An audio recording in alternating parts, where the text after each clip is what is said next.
18ನೇ working committee meeting ಬೆಂಗಳೂರಲ್ಲಿ ನಡೀತಾ ಇದೆ. ಕಾರ್ಯಕಾರಿಣಿ ಸಮಿತಿ ನಾಳೆ ನಡೆಯುತ್ತೆ. ಇವತ್ತು ಉದ್ಘಾಟನಾ ಸಮಾರಂಭ ಆಯಿತು.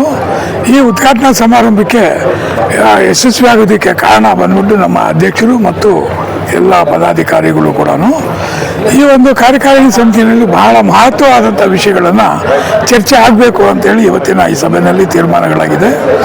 ಬಹಳ ಮುಖ್ಯವಾಗಿ ಕೋಮುವಾದಿಗಳನ್ನು ರಾಜಕೀಯದಲ್ಲಿ ಯಾವ ರೀತಿಯಲ್ಲಿ ನಾವು ಅವರನ್ನು ಹಿಂದೆ ಹಿಮ್ಮೆಟ್ಟಬೇಕು ಅನ್ನೋದು ಮತ್ತು ಕಾರ್ಮಿಕರ ಮಧ್ಯದಲ್ಲಿ ಕೋಮುವಾದ ಯಾವ ರೀತಿ ಬೆಳೆಸಬೇಕು ಅಂತೇಳಿ RSS ಮತ್ತು ಸಂಘ ಪರಿವಾರ ಕೆಲಸ ಮಾಡ್ತಾ ಅದನ್ನು ನೀತಿಗಳನ್ನು ವಿರೋಧ ಮಾಡಬೇಕು ಅಂತೇಳಿ ಮತ್ತು ಇವತ್ತು ಕನಿಷ್ಠ ಕೂಲಿಯನ್ನು ಕರ್ನಾಟಕ ರಾಜ್ಯದಲ್ಲಿ ಪ್ರಪ್ರಥಮ ಬಾರಿಗೆ ಭಾರತದ ಯಾವುದೇ ರಾಜ್ಯಗಳಲ್ಲೂ ಕೂಡ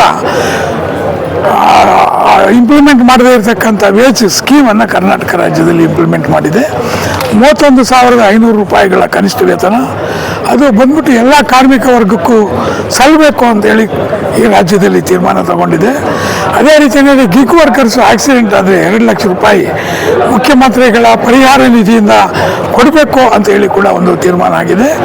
ಅದೇ ರೀತಿಯಲ್ಲಿ ಎಲ್ಲ ಕಾರ್ಮಿಕ ವರ್ಗದಲ್ಲಿ ದುಡಿಯುವವರಿಗೆ ಆಕ್ಸಿಡೆಂಟ್ ಬೆನಿಫಿಟನ್ನು ಕೊಡಿಸ್ಬೇಕು ಅಂತ ಹೇಳಿ ಅದು ಕಟ್ಟಡ ಕಾರ್ಮಿಕರ ಕಲ್ಯಾಣ ಮಂಡಳಿಯಲ್ಲಿ ಇರ್ತಕ್ಕಂಥ ನೀತಿಗಳನ್ನೇ ಬೇರೆ ಬೇರೆ ವಿಭಾಗಗಳಲ್ಲೂ ಕೂಡ ತಲುಪಿಸಬೇಕು ಅಂತೇಳಿ ಕೂಡ ತೀರ್ಮಾನಗಳಾಗಿರೋದನ್ನು ಕೂಡ ಇವತ್ತು ಚರ್ಚೆ ಮಾಡಿದ್ದೀವಿ.